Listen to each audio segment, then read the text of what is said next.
Hey YouTube, I'm Taekwondo here doing another action figure review.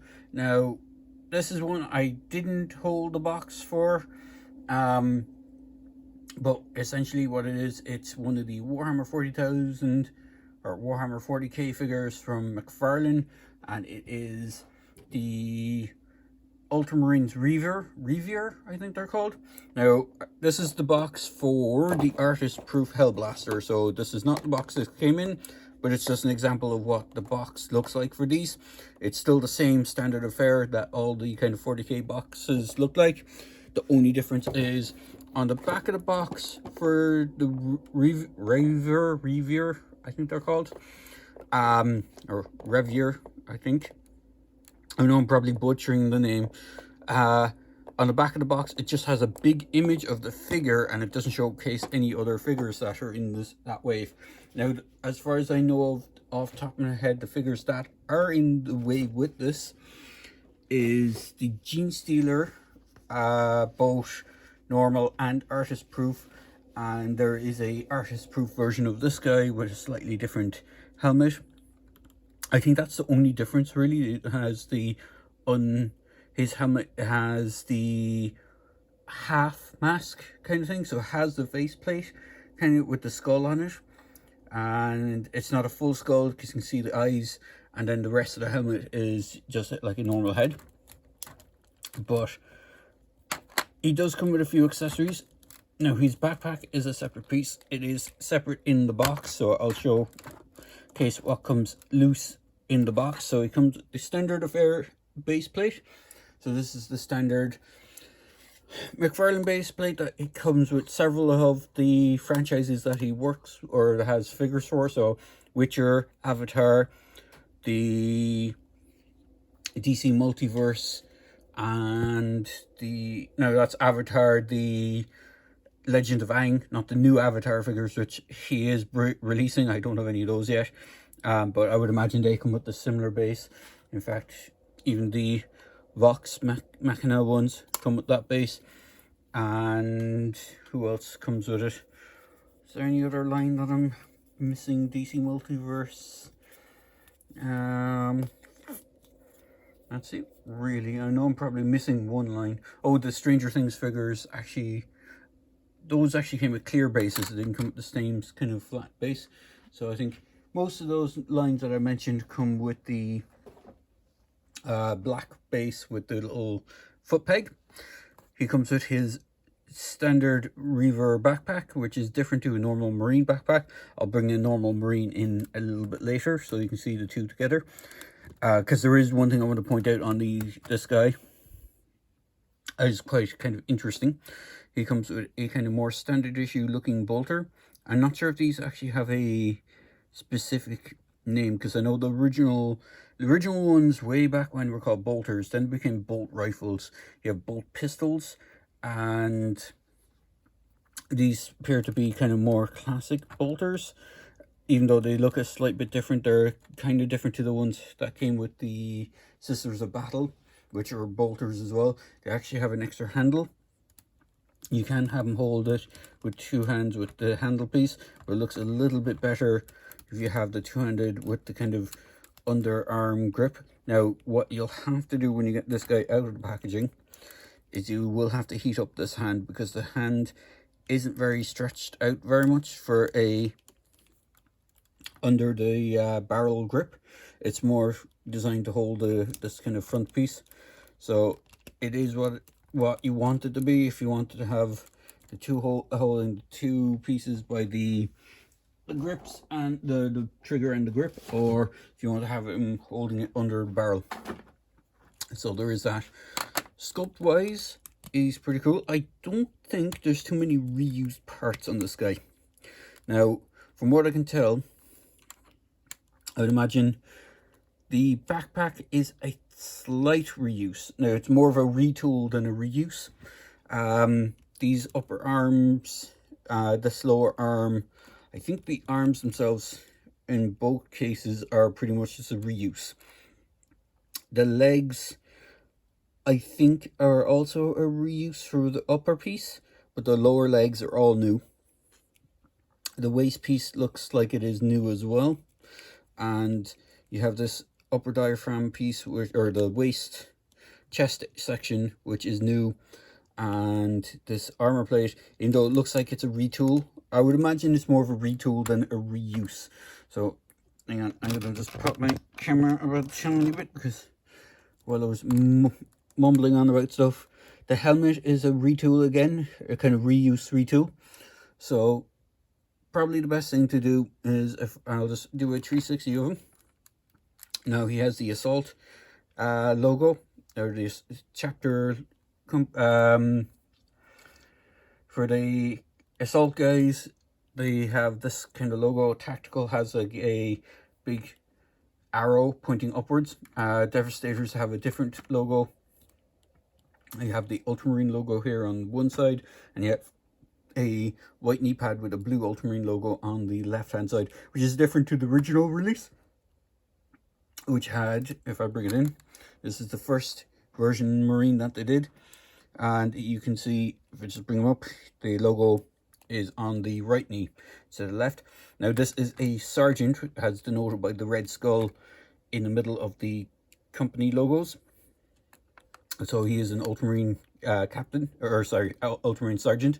The other giveaway is that he has a red helmet, which is a standard affair for the Ultramarine chapter. They have, their sergeants have red helmets, veteran sergeants have a red helmet with a white stripe, and then their lieutenants have, I think it's a blue and white, or no, red and white stripe over a blue helmet.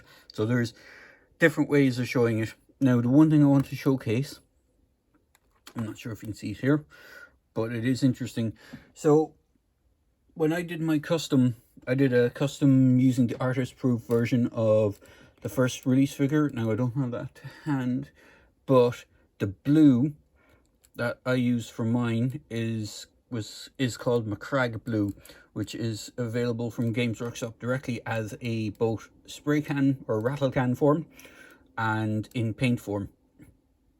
Now for some reason McFarlane, when they didn't release these Reivers, or Reivers, have actually done them in a way lighter blue than the standard McCrag blue. So they're actually more lighter ultramarine blue than the McCrag blue that the original Marine came in, which is kind of annoying, because if you're army building or kind of doing a, trying to do a full squad of both, you'd have to repaint one to match the other. It's not a big deal breaker for me. I probably won't get too many of these guys, even though after picking him up he is actually quite a cool figure. But he has a lot of differences. But as you can see, knees here, or the upper legs, seem to be the same. They have these additional pouches added on. The belt is different because it doesn't have this extra armor plating. Essentially what these guys are kind of like a slightly more stripped down Marine with lighter armament. Well, I wouldn't say they're a lighter armament. They have like, I think they're meant to be kind of like recon kind of versions of Marines, of the Space Marines, or the Astra Militarum. That's why you have the slightly smaller shoulder pad on the right side, kind of a more angular or more lighter shoulder pad on the left as well. You have the kind of skull motif helmet. These skull helmets are pretty cool because if you're a customizer, you could actually use them to make stuff like chaplains.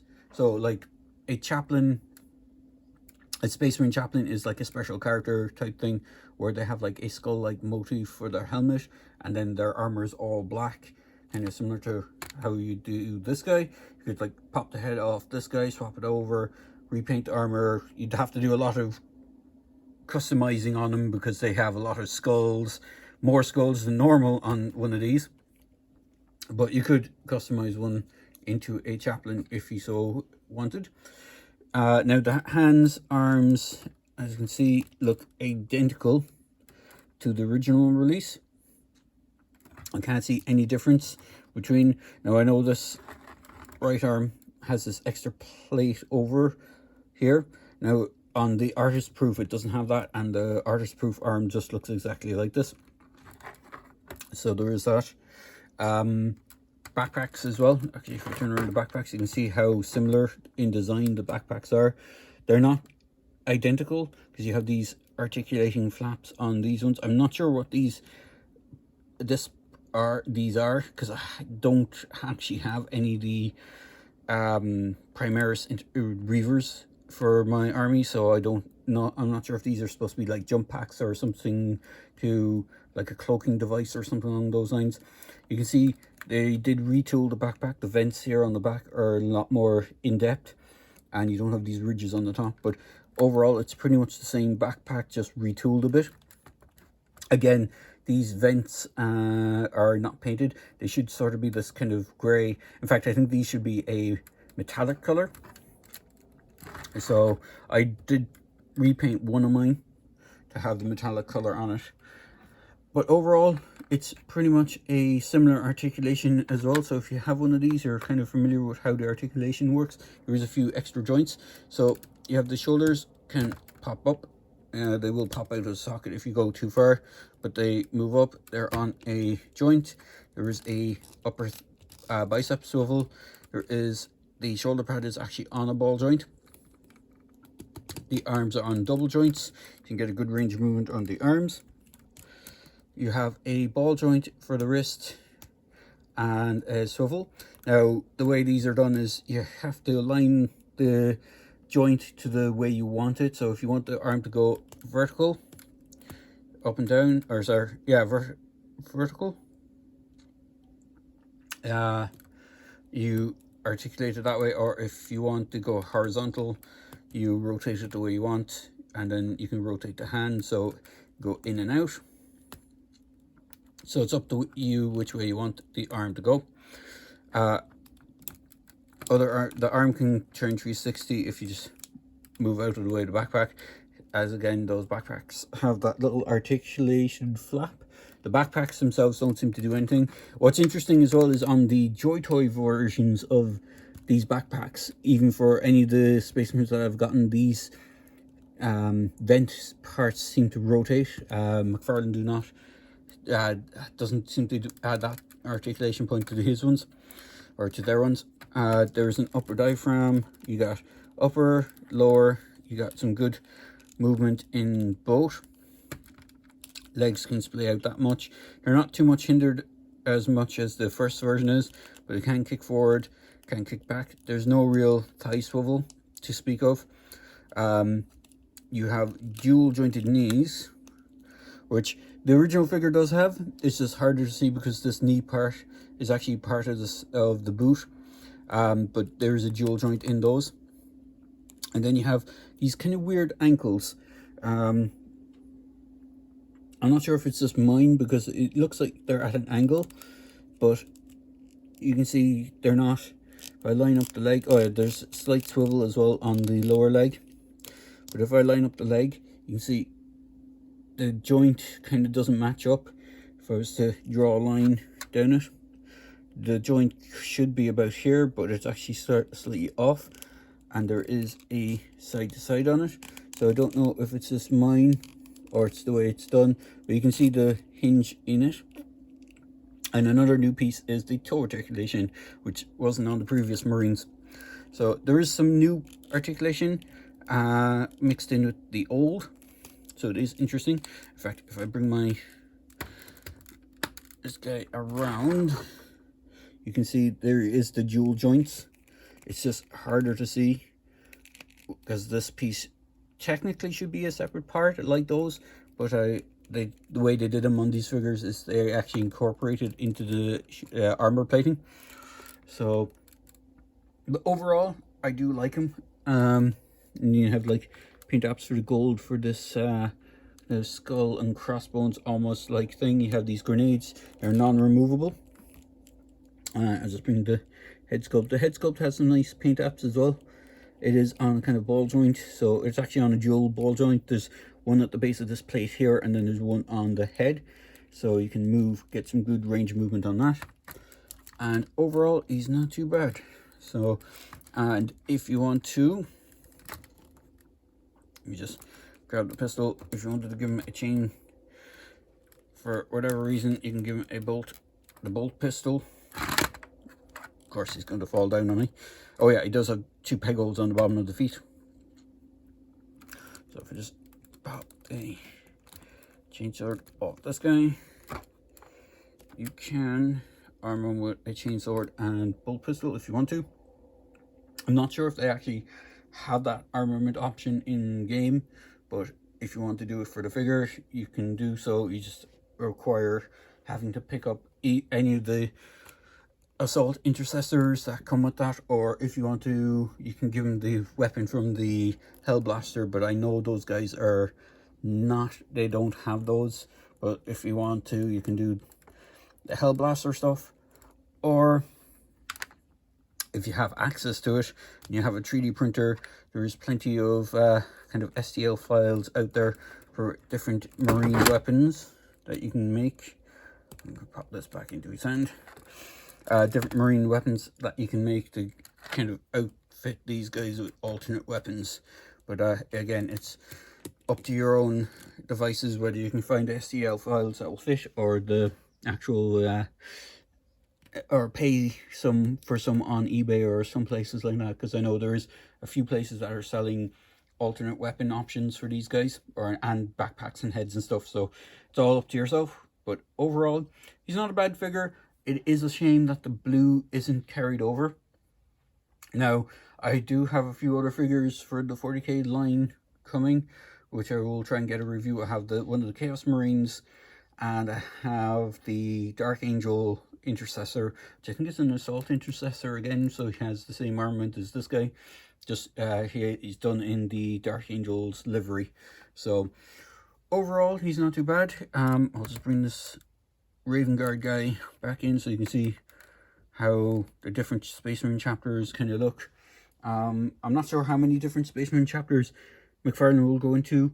Hopefully we might get some Space Wolf stuff as well, because they are the most intricate, well, one of the more intricate style of Space Marine, because they have like they're Space Vikings basically, so they have like wolf tabards and wolf designed helmets, as opposed to these being able just to reuse parts quite easily. So hopefully we might get some Space Wolf stuff down the line as well. I know Joy Toy have done Space Wolves. They've gone really big into their 40k stuff. So much so it's getting harder to keep track of what they're coming out with. But that's beside the point. So overall, not a bad figure. If you do like the Reivers, you could probably pick up a full squad of them. If Ultramarines aren't your thing, there is the artist proof one. The only problem with that is it doesn't have the full helmet. So if you do get the artist proof version, it just has like you're painting a whole bunch of half helmets the whole time, or you could buy one of these and just repaint the whole thing, which is what a lot of people tend to do as well. So I know I probably rabbled on a good bit, and hopefully you enjoyed this video. But as always, please feel free to like, comment and subscribe to my channel. Cheers guys.